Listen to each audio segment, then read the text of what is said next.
வணக்கம் நண்பர்களே. முந்தைய எபிசோடில் பாட்டி அலறல் சத்தம் கேட்டது அல்லவா?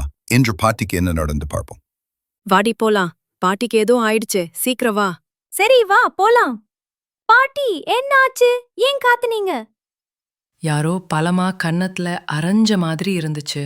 முழிச்சு பார்த்தா யாருமே இல்ல. அதெல்லாம் ஒண்ணு இல்ல, பாட்டிக்கு கனவா இருக்கும். ஆமா, நீங்க 2 பேரும் இந்த நேரத்துல என்ன பண்றீங்க? இவ அந்த வீட்டை பத்தி கேட்டாளா ஏதாவது?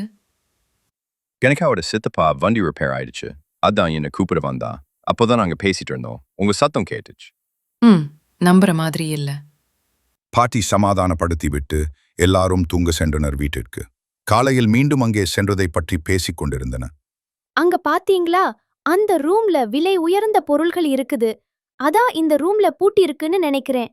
இல்ல, அத மனுஷரு மாதிரி இருக்கு. வேண்டா, அப்புறம் நான் பாட்டிக்கிட்ட சொல்லிடுவேன். இவ வேற. இது எவ்வளோ வருஷம் இந்த ரூம் பூட்டி இருக்கு. அதுல பொக்கிஷம் இருந்தா இவன் அந்த ஆசிரமத்தை ஹெல்ப் பண்ணுவான் இல்லையா தேவா? சரி, உனக்கு வேண்டாமா? இது நமக்கு சொந்தம் இல்ல. சொந்தம் இல்லனாலும் அதுல இருக்கிற விஷயம் எல்லாருக்கும் தேவை. சரி, திரும்ப போலாம். நிலா ஒரு வலியாக ஆசை தோண்டி விட்டாள். அவளுக்கு நெஞ்சத்தடு நடக்கணும் இல்லையா? சரி, இப்போ நாம அந்த சாவியை எப்படி தேடுறது? தெரியலையே. கண்டிப்பா வீட்டுக்குள்ள இருக்காது. வீட்டுக்கு வெளியில் தேடி பார்ப்போம். எல்லாரும் நீண்ட நேரம் சாவியை தேடினார்கள்.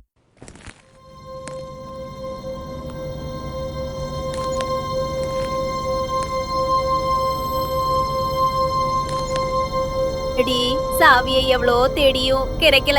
என்ன பண்றது? எனக்கு ஒரு சந்தேகம் இருக்கு. என்ன சந்தேகம்? நீ என்ன கிணற்றுல தள்ளி விட்டப்போ தெய்வாதான் காப்பாத்தினான். அந்த கிணறு வீட்டு பின்னாடிதான் இருக்கு. நான் தண்ணிக்குள்ள விழுந்தப்போ ஒரு பாக்ஸ் மாதிரி இருந்துச்சு. சரியா என்னன்னு எனக்கு தெரியல. அதுக்குள்ள என்ன தெய்வா தூக்கிட்டான். தேவா, இப்போ என்ன? அதுக்குள்ள குதிச்சு இறக்கணும் தானே? உன்னை விட்டா யாரும் இல்லடா. சிறிது நேரம் கழித்து, சீக்கிரம் தேடு தேவா, நேரம் ஆகுது. கிடைச்சிருச்சு. இந்த புடி ஞாச்சி, இந்த பெட்டி ஆச்சு. பெட்டியை திறந்தவுடன் அதில் சாவி இருந்தது. 3 பேரும் மகிழ்ச்சி அடைந்தனர். பிறகு இருள் சூழ்ந்தது. 3 பேரும் சரியாக 9 மணிக்கு வீட்டை நோக்கி சென்றனர். படியெல்லாம் உடஞ்சிருக்கு. பாட்டு போ தெய்வா. என்னடி அவன் மேல ஒரு பாசம், அதெல்லாம் ஒண்ணும் இல்ல. உன் வேலையப்பா.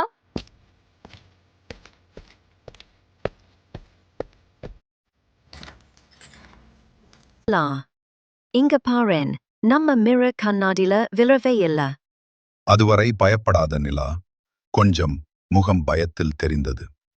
இந்த மணிக்காகவா இவ்வளோ பாதுகாப்பு? ஏன் கண்ணாடியில் இவர்கள் பிம்பம் விழவில்லை? ஏன் இந்த மணிக்கு இவ்ளோ பாதுகாப்பு?